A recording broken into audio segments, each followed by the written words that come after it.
key clashes in a debate.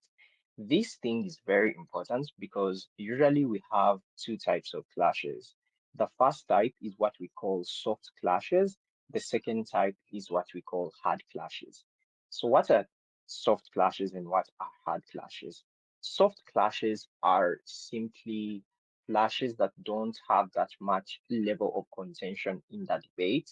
So, they usually come out of things like arguments and where they're premised off, the kind of analysis that supports it, but also the impact that they largely have in the debate. So these clashes are usually just created by speakers making different arguments on the matter that they probably want to offer in of itself.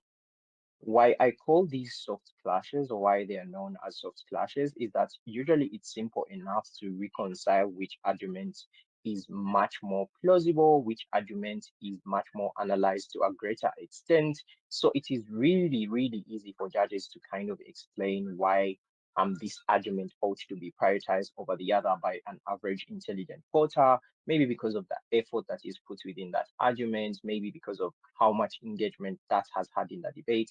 It's very easy to see the kind of contention that these arguments usually present, and as such, they are known as soft clashes.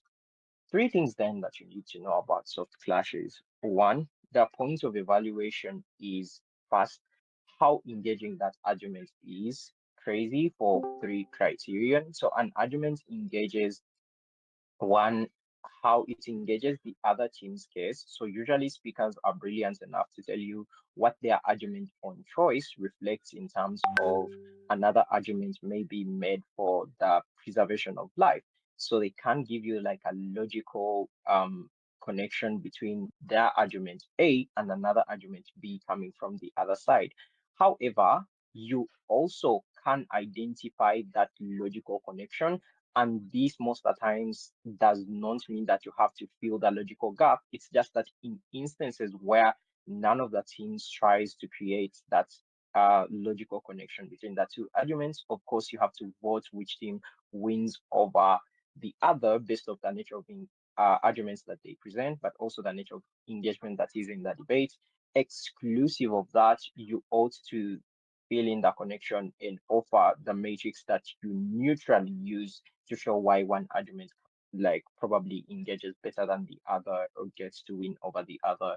So that's like the first criterion of engagement. The second criterion of engagement is what I also like to call the implication of an argument onto the conversation that we are having, the debate generally.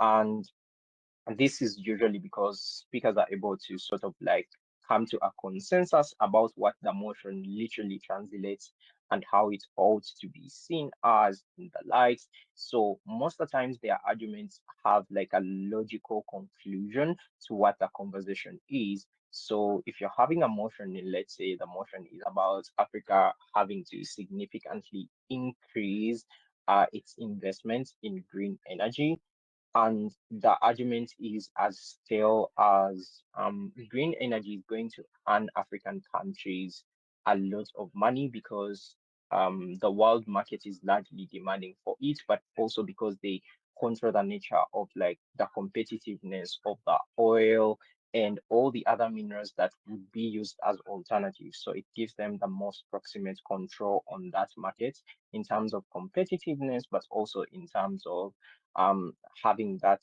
market maximized for them.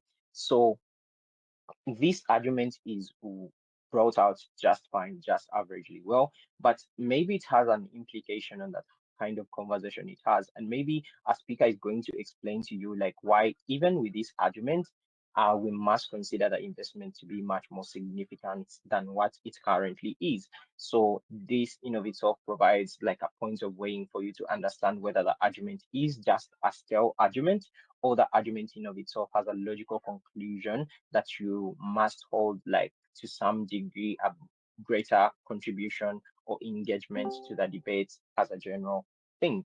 The third and last thing is how speakers most likely enjoy trying to convince judges as an average intelligent voter with their arguments, exclusive of the two engagements I've talked about earlier. That is the engagement of other arguments or the engagement of the motion as well. So maybe they're just giving you some kind of assessment on why the average intelligent person would want to convey this.